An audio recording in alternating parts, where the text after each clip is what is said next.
Hey, garden gals and guys, it's Steph with Tiny's Garden, and today is August 7th, so I thought I would bring you along for a cut flower garden tour just to see where everything is at. I am starting to see blooms on things that really haven't bloomed that much yet, and so I thought I would bring you along for an update. Let's start in the back. For those of you who are new here, I am an avid cut flower grower, not a flower farmer, but I love growing cut flowers, a flower growing fanatic, if you will, and I and my husband live here in Zone 5B, and we've got 14 raised beds that we garden out of for cut flowers. I say we. My husband's not a flower guy. He helps me do some of the work, but all the planting and things, those are my babies. So I want to take you around today to see how all of those raised beds are doing. And for those of you who are new here, this is Axel, my trusty sidekick in the garden. You'll see him often. A reminder, if you haven't yet but you've been enjoying my content, please subscribe to my channel to follow along with all things garden and never miss a video. It really helps the channel out. Also, if you've enjoyed this video as we go, please hit the thumbs up like button. Thank you. Let's get started. Let's start with my zinnia bed, shall we? It is overflowing with blooms. There's bees, if you can see, all around that are pollinating on the flowers, and I've been so happy with these this year. They've really taken off. Let me try and stand on this raised bed so you can get an overhead look. Starting out with my favorite, this is Benary's Giant Salmon Rose, and this is a beautiful example of her. It's like an electric coral, and then it will eventually fade to a less bright pink. But it is so stunning in its color and its structure. The blooms are at least palm size, and the bees love all of these. Now these beauties have all been grown from seed. Everything in my cut flower garden is grown from seed except for the dahlias, which come from tubers, and it has been a wonderful process. I started growing seeds maybe 2 years ago, 3 years ago, and I love the little challenge. I love the miracle of it all, of starting with a little itty bitty seed and then growing into beautiful plants that produce blooms in different shapes and forms and sizes. So if you haven't grown from seed before, I recommend trying it. If you're an outdoors person, if you enjoy flowers, if you enjoy the process of growing, definitely give them a try because you reap so many rewards from it. Also a lot of work, can be a lot of work. But you can also decide what scale you want. If you want to do only a few, if you want to make it an easy process, you can direct sow things. And zinnias are one of the things you can direct sow, which means you don't have to start them inside ahead of time. You can just throw your seeds into the dirt and watch them grow. It doesn't get easier than direct sowing, and zinnias, one of the things that you can do that with.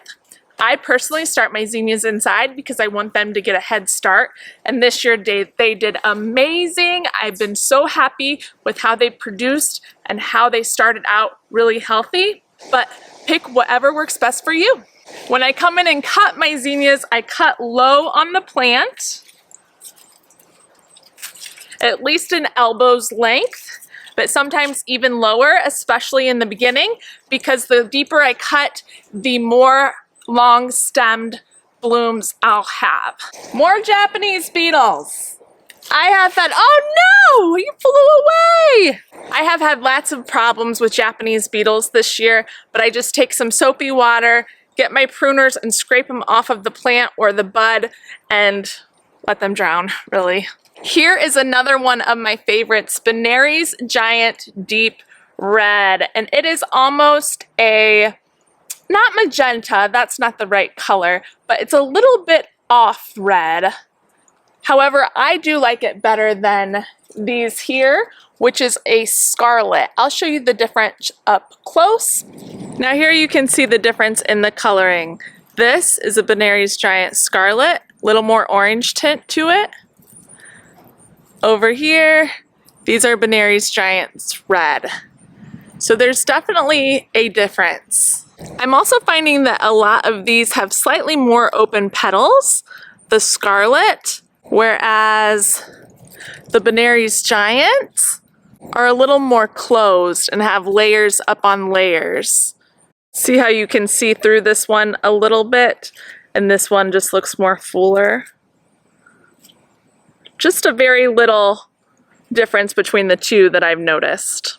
So both pretty, but if I had to choose one, Benary's Giant Deep Red all the way.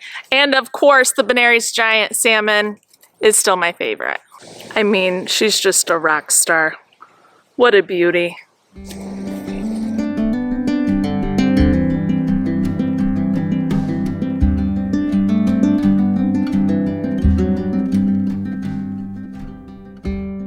Now all these little salmon ones right here are the smallest zinnia you can get, at least to my knowledge. It is the Lilliput variety.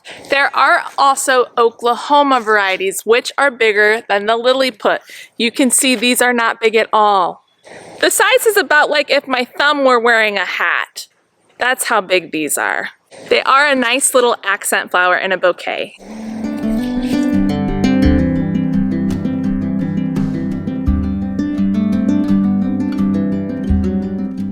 Then over here is the bed I'm probably most excited about at this point. This is my Lizianthus bed, and there's several different varieties in here, but look at all the blooms you can see even from that vantage point. I have counted 11. Last time I showed you I had 1 or 2, so these are really coming along.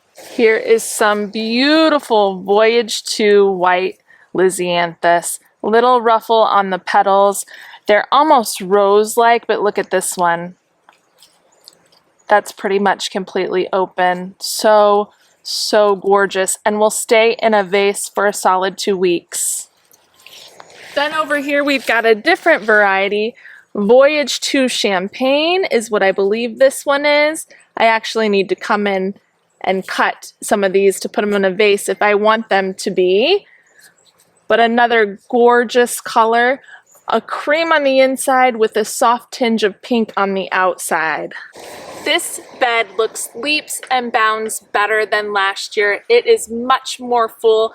I have planted these much closer together. I erred on the side of being conservative last year, and I've learned you really don't need to. I would say these were about 6 inches apart, if that, in some spots, and they've done absolutely beautifully. They are reaching for a light a little bit to the right, as you can see, but overall I am just so pleased with these this year. Again, started from seed. Here it's January for me when I start them in zone 5B.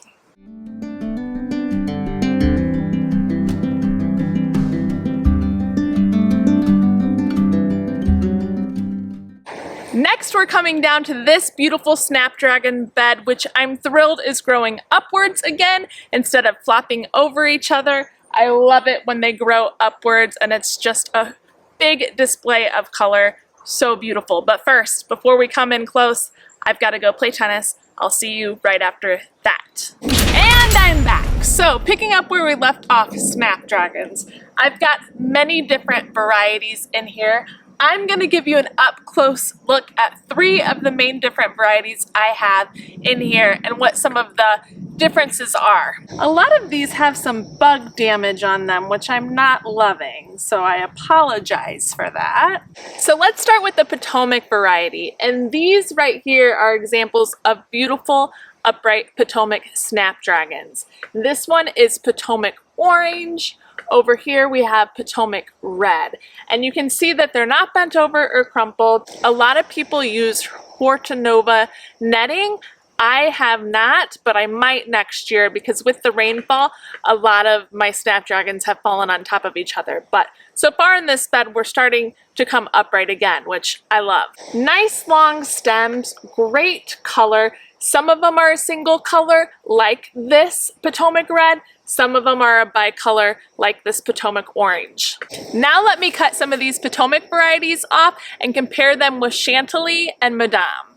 So here we've got our Potomac variety with the typical dragon mouth looking bloom, and this is also actually the stage that you would harvest if you were harvesting for a bouquet, especially to sell, with the first few blooms open and the rest not open yet. So these are really nice looking. There's actually also not much bug damage on these. So this is your typical Potomac Snapdragon. Here is an example of a Chantilly snapdragon. Now these are old and I have picked them pretty far after they should be harvested, but you can see how they have a smooth bloom and they open up almost like a saucer. Not many ruffles, but they're a very pretty variety as well. I forget the name of this exact variety, but I'll figure it out and put it on the screen for you. Really pretty. And then we have Madame, which is probably my favorite. This one right here that's bicolored is Madame Butterfly Bronze with White, I'm pretty sure. And you can see it's got more ruffly petals on it. So it's different than Chantilly and Potomac. Over here is Madame Butterfly Red, a nice deep color. So you can see how it differs from the other two. So there's several different varieties of Snapdragon. Look at all that color. I love it. I don't mind putting them all together and combining a bunch of the different varieties together. So pretty. So for these, I really treat them all the same. I start them all from seed, take care of them through the winter and early spring, and then plant them out. They are cold hardy, so I plant them out fairly early. If I have the date I did this year, I'll put it on the bottom of the screen here when they first went out this year. But it's fairly early because they are cold hardy, which means they can handle a light frost. So I put them out early, really try and give them some strength going into the spring so they can just explode. And in case you were wondering, they also look beautiful in a vase and pair nicely with zinnias. And the last three beds here didn't exactly go to plan. These two started out amazing in the spring because this was my ranunculus bed and this was my anemone bed, and they did beautifully. Could not have asked for more for my second year attempting to grow them after a failed first year. So I was very happy with that. What I need to do is come in and lift the corms out so that I can use them for next year. I just threw in here some Mahogany Splendor hibiscus. You can see it's reaching for the light a little bit, but these produce a lot of branches. This is just 3 seedlings, and I'll be able to use this for a really nice filler flower, or foliage, not a flower, but foliage, filler foliage. The plan was to come in here with both of these beds and change them out after the ranunculus and the anemones have fizzled, which is sometime in June, but it didn't happen. Our spring was really wild, and so it just didn't happen. A lot of my seedlings I had prepared that were supposed to go in here did not. So it is what it is. Again, give yourself grace in the garden. The garden forgives you. And then in this third bed here, I couldn't bear to see it just sit here bare. So I used whatever seedlings I had on their last leg left and popped some in here. So I've got some apricot strawflower here, a lupin right here, which is a perennial, so I'll be able to pop that out and transplant it out into the landscape, and scabiosa down there, and they looked terrible. I didn't even film it when I put them in. This is after we had a rough month at the end of May into June, and I took a lot of time off from the garden. So these were on their last leg, but you can see they bounced back beautifully. So if you have seedlings that look terrible, that you're not sure are gonna make it, but you want to give it a go ahead and do it, because these are growing again. I also have a little bit of honeywort or cerinthe down here. And then I did decide to go to the garden center to fill this box up a little bit and get really cheap vegetables. So I've got a cucumber that's just now starting. It's got some flowers on it, so hopefully I'll get a cucumber or two. And then tomatoes, cherry tomatoes, and a big beefsteak here. And we've been able to eat off of these a bit, so it was worth it going to the garden center and getting last minute vegetables to throw in an empty bed. So I've said it before, but I'll say it again, life happens. This is not exactly a pretty garden bed. And maybe usually I wouldn't necessarily show it, but there's a story behind it. There's a reason it looks like this, and I still can get joy from it because all those little seedlings that weren't doing well are doing well. and have been resilient. I can take seed from those seedlings and save that seed for next year. I've got some vegetables I wouldn't have otherwise had. So while it's not the prettiest, I'm taking it and I'm flipping it and seeing the good in it. And I hope that you can do that too with your garden, because it's so much easier to give ourselves grace in that way. And of course, this year more than any year, I'm learning that. So that's why I'm sharing this, even if it's not Instagram worthy, even if it's not my thumbnail picture worthy, it is still worth it to have in your garden. So don't beat yourself up if you have some beds like this. It's fine. They're still giving you something and hopefully filling your cup up with some joy, because I do get a bit of joy seeing these things grow, seeing the vegetables get ready to harvest, watching my son eat the cherry tomatoes. It's okay if it doesn't all look Pinterest worthy. Can I get an amen? Amen. And here is the tiny cut flower garden. This is another space I'm kind of letting go a little bit. I took some of the blue plurum out here. It has already probably self-seeded itself, which is fine. It comes back for me here in zone 5B. I learned that last year. It's a heavy reseeder, so I had good luck with that. I've also got some self-seeded straw flower in here, so I'm going to cut some of that. But what I also have is these sweet peas that have persevered through a fence installation. I thought they were gone. Let me show you. The coloring on these is really beautiful.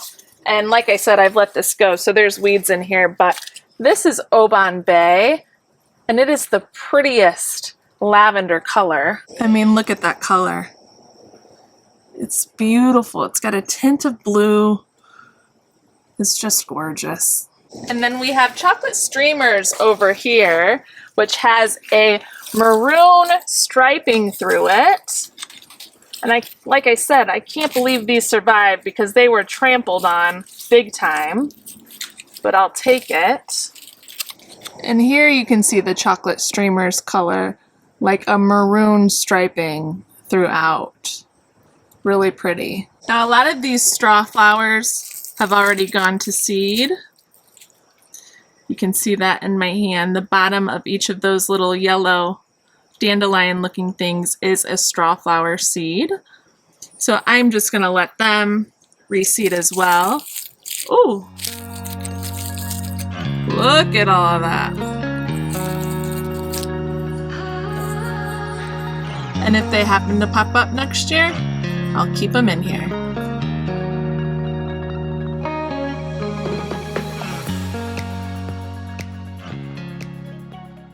And of course our dahlia bed. I have Blizzard here, which is my first blooming dahlia. I've got 2 new ones on here, but I am having a bit of bug issues. Oh, and there drops a Japanese beetle as I say that. You can see when there's bug issues, there's some little bites taken out of the blooms, so they just don't look as nice. These 2 aren't terrible, but I still wouldn't sell these if I did sell them. I currently am not selling anything, but in general, you want a dahlia that doesn't have things that look like this in it. However, I do have one that is new that is looking beautiful, and it is Cornell. Let me harvest this and show you up close.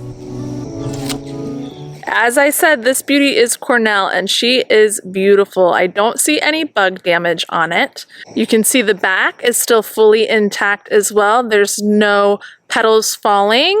This is a gorgeous dahlia. Cornell. Also remember with dahlias, they don't open much after you pick them, so this is a good time to pick something like this. I could have even waited maybe a teeny bit more, but not too much more, because eventually they will open and have what you would call like an open face where you can see the inside.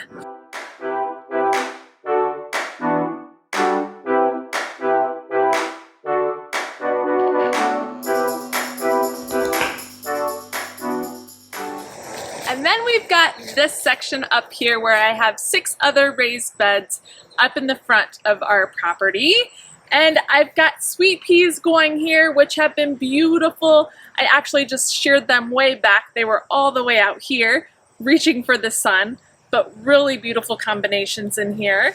We have Mr. P over here from Florette with this purple striping, which has been a beautiful performer and smells incredible. And we've also got Restore Mel over here with that bright eye-popping coral, which is still to this day my favorite. Then we have Rudbeckia City down here. I've planted 2 different varieties.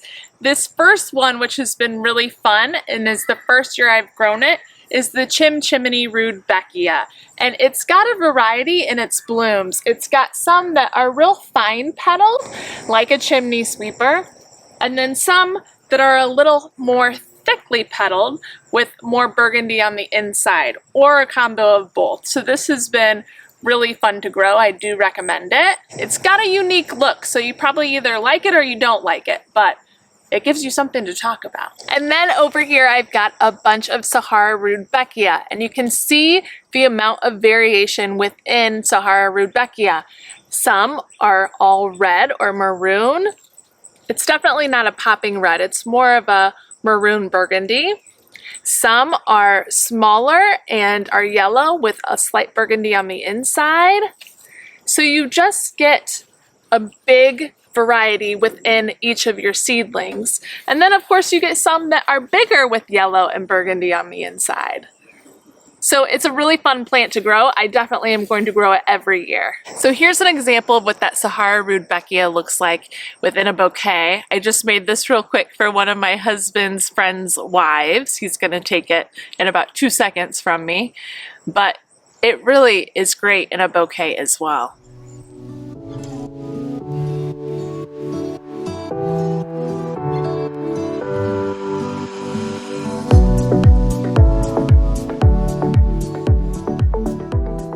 And then over here I've got another bed of zinnias. You can see there is a lot of scarlet zinnias going on right here. Little too much scarlet for me, to be honest. That orange tint, I like it with a pop here and there, but I don't love the concentration of orange up in here. So the smaller one here is Oklahoma Scarlet, and it is not as small as Lilliput, but it's pretty small. I'm not completely blown away by this. I don't think I'm gonna grow this next year, but if you do like the scarlet color, it's a nice option to have in a smaller bloom, the Oklahoma Scarlet. Back in here, I do have some color variation. Benary's Giant Deep Red. Down here, also Benary's Giant Salmon Rose back in here. So I do have some other color in here as well, but that area is really concentrated with scarlet, and I don't think I'll do that again next year. Then over here is my only section of cosmos this year. I'm missing the Double Click series for sure. These are new ones I tried this year, and I don't love them as much, like not even close. I have Apricotta and Apricot Lemonade here, and I definitely need to come in and deadhead for one, but the color it just doesn't quite take my breath away like the Double Click Snow Puff structure. Here you can see it's coloring a little more. I believe this is Apricotta. Obviously we're missing a petal right there, but it's pretty. But I just don't love it compared to last year's. And this one I really don't like at all, to be honest. I think this is the Apricot Lemonade, but it just doesn't do much for me at all. Then I'll finish down here with the beautiful, gorgeous Lizianthus. Again, I've got blooms up here, and actually I've got a few on one stem, which is really pretty. So let me give you a closer look. On this one stem here, we've got 1, 2 open. So I could cut this low and deep in the plant and use this in an actual bouquet if I wanted to. That is ready. This again is Voyage to White. And then a look at these 3 here, 1, 2, 3. We've got Voyage to Champagne again. But that'll be it for this August garden tour, everybody. I hope you enjoyed that and maybe even learned a thing or two. If you enjoyed this video, please hit the thumbs up like button. And if you haven't yet, please subscribe to my channel to follow along with all things garden. I would love to have you here. Comment below and let me know what is shining in your August cut flower garden right now. Please tell me the varieties. I would love to hear. And we will see you in the next one, everybody. Happy planting. Bye. Got a little impromptu bouquet out of that, didn't I? Some of them are a little raggedy, but I'll take it.